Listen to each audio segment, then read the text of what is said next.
Do, háblenos de su experiencia en el zoológico, en el zoológico de Pereira, cuando usted manejaba, cuando les tocó con los primates.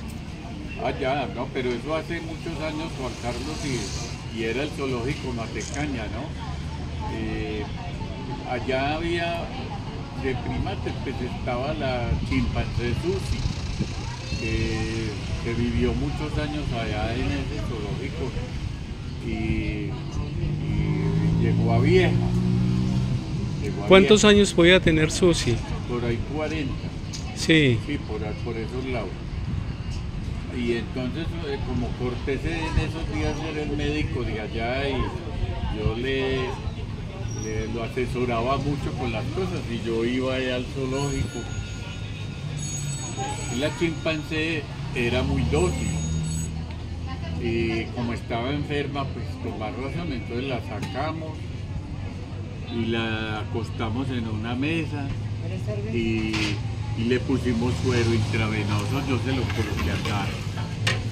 Sí, ¿y qué le iba a decir? Y esa chimpancé, y cuando le colocaron suero, ¿qué enfermedad le diagnosticaron?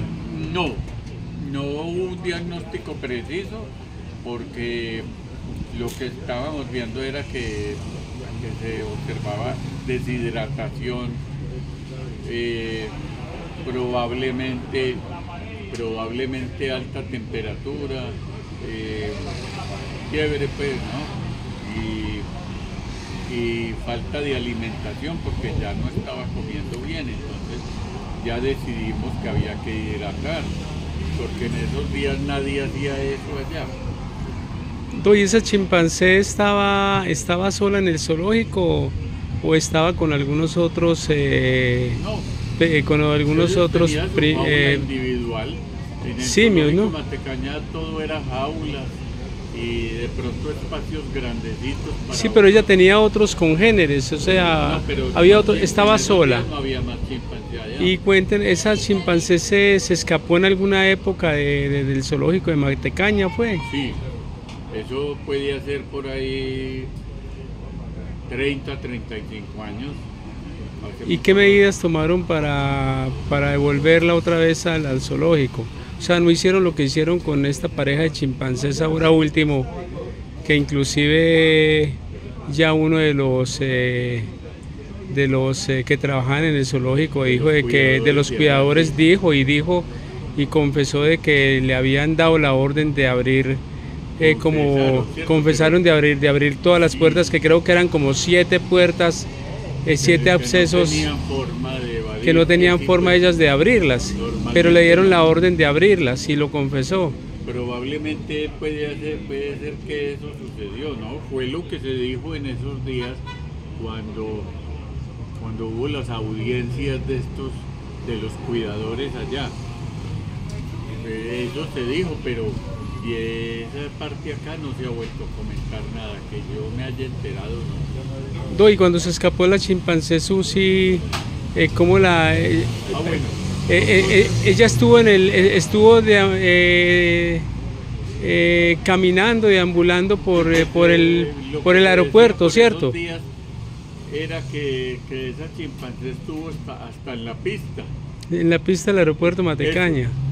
No sé cómo harían, pero la cogieron. Me parece que en 2 oportunidades se escapó esa chimpancé, me parece, no estoy seguro. Fue lo que se dijo por esos días, y tampoco se le dio mucha importancia porque no sucedió nada.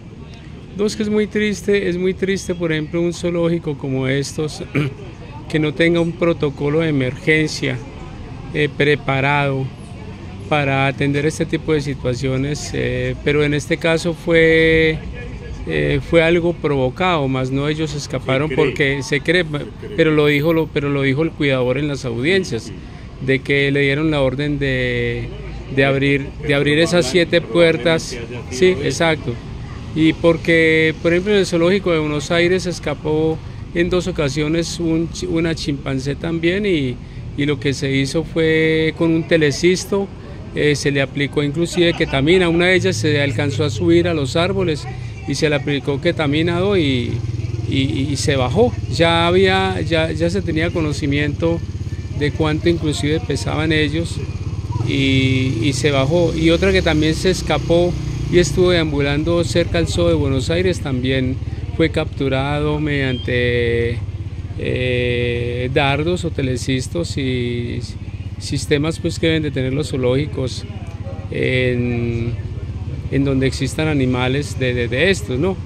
Y acá lo que hacen, es muy triste, es entrar a asesinarlos, pudiendo haber sido capturados con preanestésicos, con ketamina o algún otro tipo de medicación anestésica para haberlos llevado de nuevo al zoológico. Y ahí creo que usted recuerda los nombres de los dos chimpancés que fueron asesinados en el zoológico de Pereira. Sí, sí. Se llamaban como... pero los de ahora. Sí, los de ahora, ¿cómo se llamaban? No recuerdo. Creo que era Pancha y Chita, ¿cierto? Algo así. Eso. Es muy triste que haya sucedido eso. Y creo que la otra chimpancé, otro primate que quedaba ahí, parece como que un zoo de Brasil o algo así, como que se lo llevó. En este momento en el zoológico de Pereira no hay simios, porque el simio es el que se caracteriza porque tiene cola para hacer braquiación en los árboles, y en ese grupo se incluyen los chimpancés, los simios y los chimpancés, primates y orangutanes. Parece que no hay primates ya, pero si hay algún otro tipo de prosimios, como de pronto un póngido, ¿cuál era el otro que usted? Los mandriles y ese otro tipo de prosimios que hacen sobre todo braquiación en los árboles, porque los simios como tal lo que hacen es son más terrícolas, ¿sí? En cuanto a alguna anécdota, digamos, del zoológico de Matecaña en esa época, usted con algún animal. No, en realidad no fueron muchos. Y yo el tiempo que permanecí colaborando con el zoológico Matecaña, pues fue menos de un año, ¿no? Pero pues todo dentro de la normalidad. Así como casos curiosos que me tocaron, por ejemplo, atender un león que tenía una gusanera en una de sus patas delanteras, muy prominente, estaba muy lleno de gusanos y lo tranquilizamos, se aseguró con manila y entramos a proceder a limpiarle la gusanera. Incluso le hundimos la pata en un balde con específico, preparado, ¿cierto? ¿Cómo es que se llamaban esos baños, doctor? ¿Pediluvios o...? Sí, pediluvios, ¿cierto? En nuestra época. Ese pediluvio era de yodo, ¿cierto? Esencialmente yodo diluido en agua, sí, que lo ideal es que sea hervida, sí. Pues claro. Y ya luego antibióticos y todo eso. Ya como el animal estaba tranquilizado, se le hizo de todo, antiinflamatorio, antibióticos. Bueno, y los días siguientes, como habían pistolas de dardos y todo, se siguió inyectando.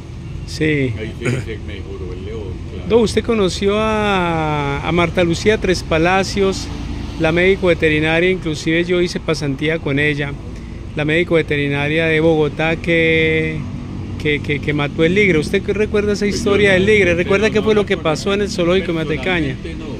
Pero usted recuerda qué fue lo que pasó. ¿Qué es un ligre, Do? También entraron a ver que no era un león ni un tigre, era un ligre. O sea, era un híbrido entre una leona y un tigre. De león y de tigre. Sí. Y entonces, pero ahí salía un animal con mucho vigor, ¿cierto? Más potente que el propio león y todo. ¿Y qué fue lo que pasó ahí? Parece que ella iba a entrar a cirugía y a él lo habían preanestesiado. ¿Era como una limpieza que le iban a hacer dental o qué era? Creído que ya era suficiente, porque se tenía mucho cuidado de que no se fuera a morir pues con los tranquilizantes y todo. Y la doctora, como veía el animal ya tendido y todo, ella se le arrimó, no sé en qué forma, pero el león o el tigre pues, por una de sus patas la cogió así, la percuelló, ¿cierto? Y hasta que la asfixió. Parece como que se le pegó del cuello, ¿cierto? Como que la mordió en el cuello, algo así, sí, claro. Les tocó que llamara, trataron de quitárselo, les tocó que llamara al batallón, sí, para que integrantes del batallón vinieran y pues lastimosamente fue asesinado. No, es que la anestesia veterinaria en la época era una anestesia que a pesar de que a nosotros nos funcionó, porque nosotros nos educamos colocando ketamina, ¿sí? En la época nosotros no había propofol, era casi ni ketamina, nosotros trabajamos, era punta de tiopental, la droga de la verdad, sí, tiamelal, tiopental, maladato, acepromacina, hidrocloruro de silacina, que era el rompún. Eso era lo que manejábamos nosotros, y en equinos pues se utilizaba guayaculato de gliceril o rompún y otro tipo de medicación. En ganados yo recuerdo que uno tumbaba un ganado, lo tumbaba de 800 kilos, lo tumbaba con 0.4, 0.8 de rompún o silacina, que eso era una dosis muy bajita inclusive para un mismo canino, por ejemplo. Pero la medicina veterinaria de la época no manejaba miorelajantes, no manejaba desmetomidina, no manejaba etomidato, no manejaba buprenorfina, no manejaba propofol de hoy en día, no manejaba isoflorano, todos estos anestésicos, inclusive en gases, ¿no? Entonces eso pues también ayudaba a que muchas veces las dosis de medicamentos se fueran a ojo, y parece que esta fue una de las fallas por las cuales ese ligre era un ligre o era una ligre. Sí, yo lo conocí, sí. Inclusive el zoológico lo tiene en su museo, ¿cierto? También lo vi en el museo luego. Marta Lucía Tres Palacios era muy amiga mía y yo hice pasantía con ella. Y parece como que quedó mal anestesiado, o hubo una sensibilidad anestésica también y no le funcionó, y cuando ella entró al cubículo para entrar a hacer cirugía, el animal estaba prácticamente despierto y lo que usted dice, la jaló con la mano y parece que le cogió el cuello, alguna cosa. No, usted fue amigo y yo también fuimos amigos de Germán Horacio Ordóñez, ¿cierto? Y usted muy amigo del papá. Un hombre altísimo, que todavía vivía ahí. Sí, el doctor Germán Horacio Ordóñez es un hombre altísimo, como de 1,90 y punta, algo así. Lo conocí donde Nelson Ramírez en Cuba, y Germán Horacio en esa época era el médico veterinario del zoológico de Pereira. Inclusive hay una anécdota de él jugaba rugby, que es ese fútbol americano, y hacía fiestas de despedida para solteras. Como era acuerpado y tenía tenía muy buena presencia, muy pintoso. Parece que el circo Hermanos Gasca como que llevó una hembra que estaba en calor, fue o algo así. Parece ser que ¿qué fue lo que pasó ahí, Do? Es lo que se dice. Bueno, que el elefante pues más conocido que ni pa' qué, pero claro, Pirinolo, ¿no? Pirinolo. Y un elefante de casi 4 o 5 metros, elefante africano, y parece como que el circo Hermanos Gasca había llevado una hembra en calor, y el doctor Germán Horacio no se percató de que las puertas estuviesen cerradas, sino que él se subió como que a uno de los muros, fue lo que, ¿ves? Se subió a uno de los muros y a darle como que alimento a uno de los elefantes, creo que fue a la hembra, y se vino el elefante que estaba por la parte de allá, estaba como que abierto las puertas, y se vino, y yo conocí el muro, un muro de más de como de 5 metros, y Pirinolo los colmillos de Pirinolo eran desiguales, uno más levantado que el otro y como torcido, y él no se dio cuenta cuando Pirinolo levantó la cabeza y le metió su puntazo, digámoslo así, con el colmillo, creo que fue el izquierdo, y inmediatamente se desangró porque hubo exposición de vísceras, sí, y exposición de vísceras, exposición de intestinos. Y recuerdo yo que decía Germán Horacio que no lo dejaran morir, que no lo dejaran morir. Él como que alcanzó a caer a la zanja de separación entre la zona en donde se mantienen los elefantes y la zona donde la gente se asoma a verlos. Y ahí falleció nuestro amigo Germán Horacio Ordóñez, egresado de la UDCA, de la Universidad de Ciencias Agropecuarias de Bogotá, muy buen médico veterinario, hacía consulta conmigo, me colaboraba en consulta en clínica de pequeños inclusive. Háblenos un poquito, esta semana que estábamos hablando, me sorprendió que acá en Pereira hay garzas negras, ¿no? O sea, acá en Pereira, no se ven garzas blancas, sino garzas negras, o también hay garzas blancas. No sé. Pero las que se ven, pero hay mucha garza negra acá, ¿no? Ah, sí. Porque yo no las había visto, doctor Jiménez. Pues es que esta mañana vimos unas, pero hay veces que usted ve ya varias, sí, y les bajan mucho a todos los sitios a buscar comida y todo eso, sí. Ya creo que la mayoría ya son negras. Esa garza negra es la egreta, es una egreta porque dentro de los Bubulcus ibis, que es la familia de las, que es una familia de garzas, Bubulcus ibis, y se llama Bubulcus porque significa pastoreo en griego, ibis que viene del ibis egipcio, ¿no? Que es otro animal grandísimo, parecido inclusive a un gallinazo, porque la cabeza y el cuello son negras, y ese es un ibis. Pero son pico largos.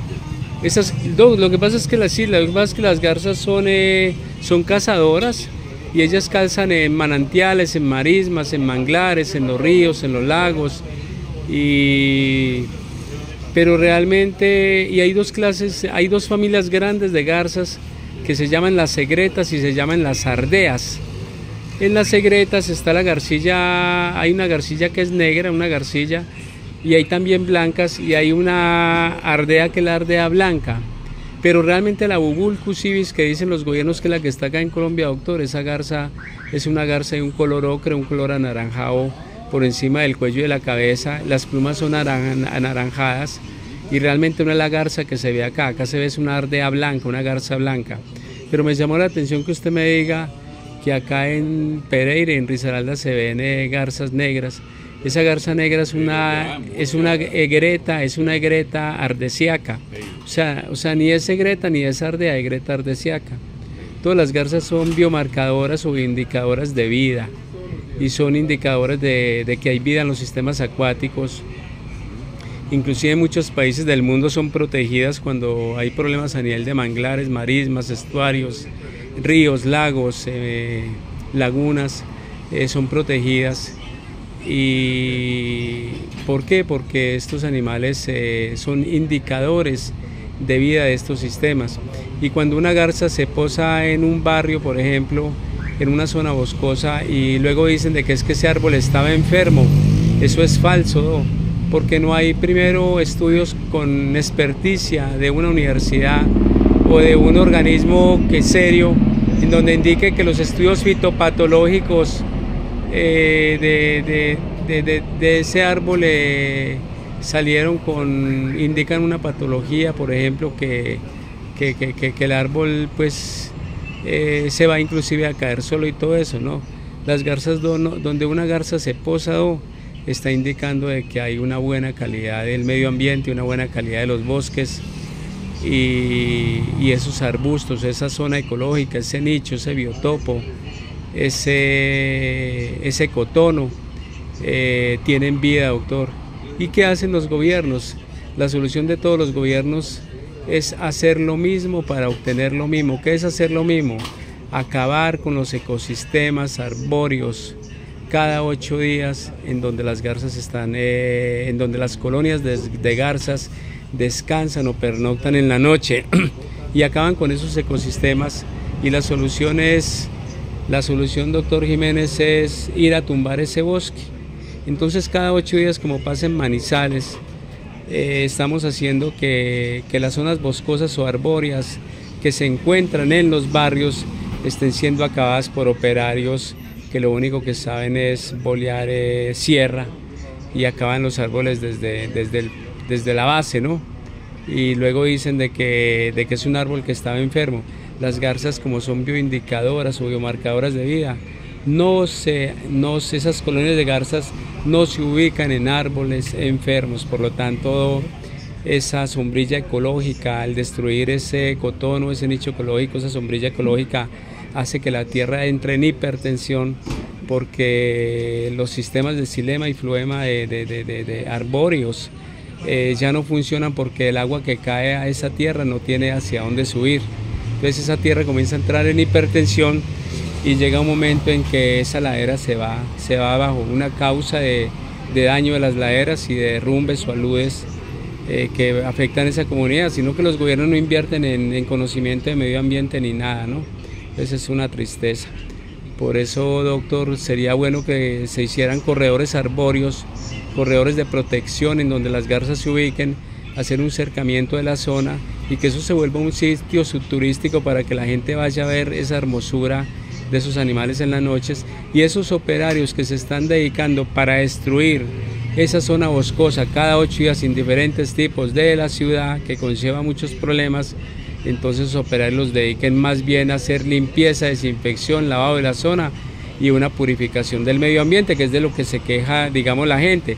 Sembrar Bunonia india, que es un árbol que da un fico que les gusta mucho a las garzas, y de esta manera podríamos entrar a hacer un control de estos animales, no someterlos a estrés, no matarlos, los pichones, no someterlos a estrés, y así de esta forma ellos van a poder viajar kilómetros, sobre todo a lugares templados y semitemplados, y van a alimentarse. ¿De qué se alimentan ellas? Muchas son de garrapatas, otras son de insectos, de pequeños peces, de pequeños crustáceos, y así ellas no entrarían en estrés, y al no entrar en estrés pues van a ir a ayudarle a quitarle las garrapatas al ganado, y este ganado ya no entraría en el problema de hemoparásitos, porque ¿en qué matadero, de qué ciudad, dígame, en qué matadero hacen examen de hemoparasitos premortem a los animales para demostrar que esa sangre no tiene hemoparásitos y a lo mejor no va a afectar la salud pública? Entonces hay que proteger las garzas, hay que protegerlas como indicadoras de vida en los sistemas acuáticos y en los sistemas terrestres. Entonces, doctor Jairo, muchas gracias, le agradecemos mucho. Yo diría que, doctor Jiménez, pues, que las garzas negras como que han ido ocupando el puesto de las garzas blancas. Las blancas ya no se están viendo tanto, porque eran por cantidades. Bueno. En Manizales es la garza que predomina, y realmente no es una Bubulcus ibis, no es una garza huellera. La garza que hay en Manizales es la garza blanca. A lo mejor sea una greta, ¿no? Pero a lo mejor sea una greta. No. Verá que ahora vemos por acá. No, las garzas han invadido. Las garzas son la única ave que está prácticamente en todo el mundo, en sistemas tropicales, subtropicales, climas templados, menos en las zonas polares, menos en la Antártida, en las zonas polares. De resto están en todo el mundo y han viajado a todo el mundo y han migrado, ¿no? Eso de que son especies foráneas, ¿no? Entonces, en ese orden de ideas, el colombiano, el pereirano, el de Santa Rosa, el manizaleño, el bogotano, cualquier ciudadano de Colombia está también migrando a toda parte del mundo a contaminar y a hacer de todo. O sea, el mundo es uno, ¿no? El mundo es uno, y más ellas que son aves, para que vengan cierto tipo de ambientalistas que no conocen del tema a decir que son aves foráneas. No, el mundo es de todos y más de un ave que puede traspasar fronteras. En Manizales todavía no se están viendo. la garza negra que hay acá que usted nos contó que acabó de pasar y yo ya la vi, es una egreta ardesiaca. Esa es la clasificación taxonómica y nos lo dijo Carbon Linneo en 1757-58, ¿cierto? Médico sueco. Entonces, que fue el de la clasificación taxonómica de las especies. Entonces, doctor Jairo, muchas gracias por esta entrevista. Doctor Carlos Arturo Jiménez Castro, nos encontramos en el Congreso, nos encontramos en el CAT en Colombia, doctor, 2024. ¿Qué tal le ha parecido el Congreso? Muy bueno. Sí. Muy bueno, es otro ambiente, otra manera de uno estar conociendo cosas nuevas, todo. Me gustó bastante. Y doctor Jiménez, ¿qué tiene para decir del CAT en Colombia? Pues la especie felina está ocupando un espacio cada vez mayor en la comunidad, ¿cierto? Claro. Con relación a su fisiopatología, su etología, ¿sí? Es un aporte para nosotros porque la realidad es que hace unos cuantos años atrás estudiamos en la Facultad de Veterinaria, no hicimos estudios de la anatomía del felino, no tenía la importancia. Sí, animales de producción, ¿cierto? No, esto es un llamado de atención para las facultades de medicina veterinaria, que son cerca de 27 en el país, ¿no? Prácticamente las mismas facultades de veterinaria que tienen los Estados Unidos, que es un país que tiene 4, 5, 6 veces la población de Colombia. Y un llamado, doctor, para estas facultades de medicina veterinaria de que incluyan, doctor, en su programa de medicina felina y sobre todo anatomía, doctor, anatomía de felinos. Hoy en día pues ya no se permite este tipo de cosas, pero ya hay muchos modelos, inclusive anatómicos, porque entrarían pues otros a decir, el doctor Chica está auspiciando, avalando pues el sacrificio de estos animales, pero sí es muy importante, más que todo, doctor, más que eso, muy importante el conocimiento de la medicina felina que va en auge y los gatos no son perros, los gatos son un león que Dios nos puso en el lobby de la casa a nosotros. Es un felino pequeño, es como usted ver cualquier felino grande, pero lo ve en la casa, deambulando por la casa sin ningún problema. Y la medicina de gatos está creciendo enorme, ¿no? Sí está creciendo la medicina de perros y ya la gente hoy en día está tendiendo inclusive a no tener hijos. Y ya los hijos son mascotas, por eso la medicina veterinaria está creciendo a pasos agigantados. Y nos dimos cuenta en este congreso cómo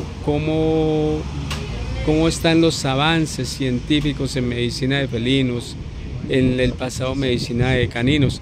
Doctor, me llama la atención que los profesores de las facultades de medicina veterinaria del país, y en este momento me refiero a los profesores de la Universidad de Caldas, deberían estar dando ejemplo y deberían de ser los primeros, los profesores de clínica médica de pequeños animales, los primeros que deberían de estar en el Congreso. Me llama la atención que no lo hacen, ¿sí? Muchos de ellos solucionaron su problema económico y no les importa absolutamente nada más. Ahora yo quiero comentarles que a raíz de la pandemia del coronavirus, la Fundación Carbon Linneo, a la cual pertenecemos, va a retomar de nuevo el camino, ¿sí? De la relación con la comunidad, de apoyo con ella, ¿sí? Y de bienestar animal, sobre todo en pacientes que sean de bajos recursos económicos, ¿sí?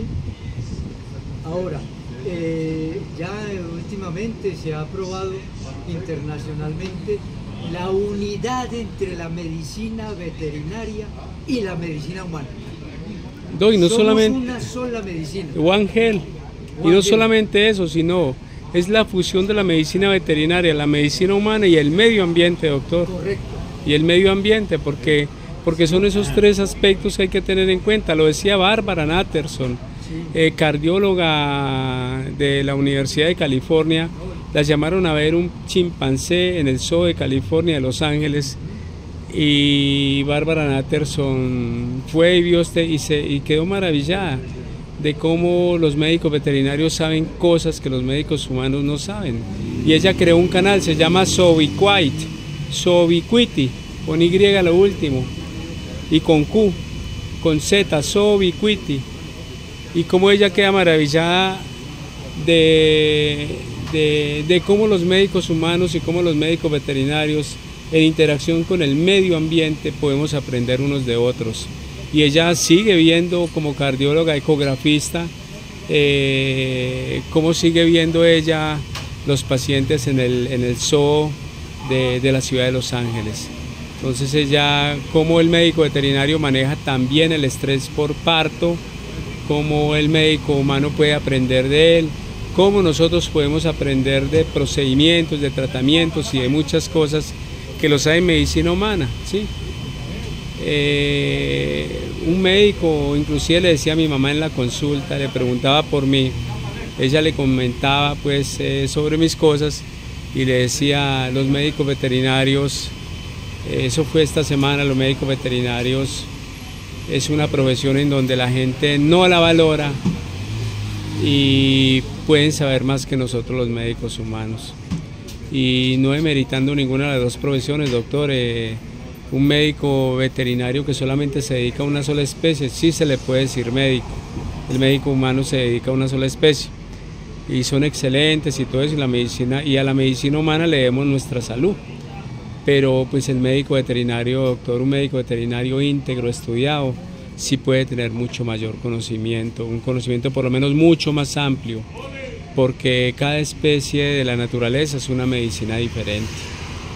Agradecemos desde acá al doctor Guillermo Lugo, el mentor, junto con el doctor Morales de México, el mentor de estos congresos, Congreso Veterinario de Colombia.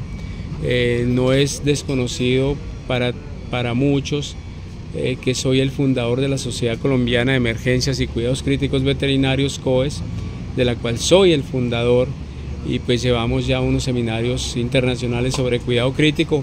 Y también, doctor, para decirle a los colegas que COES vuelve y se reactiva. Los invito para que vean mi canal Sala de Emergencias en YouTube, activen la campana de notificaciones, den like para que el algoritmo de la plataforma de YouTube llegue a muchas más personas, a personas interesadas en la salud y vida de los animales, sobre todo en la parte médica, en la parte quirúrgica. Recuerden que soy Juan Carlos, soy clínico con orientamiento en cardiología, medicina interna, medicina de cuidado crítico y medicina de especies silvestres.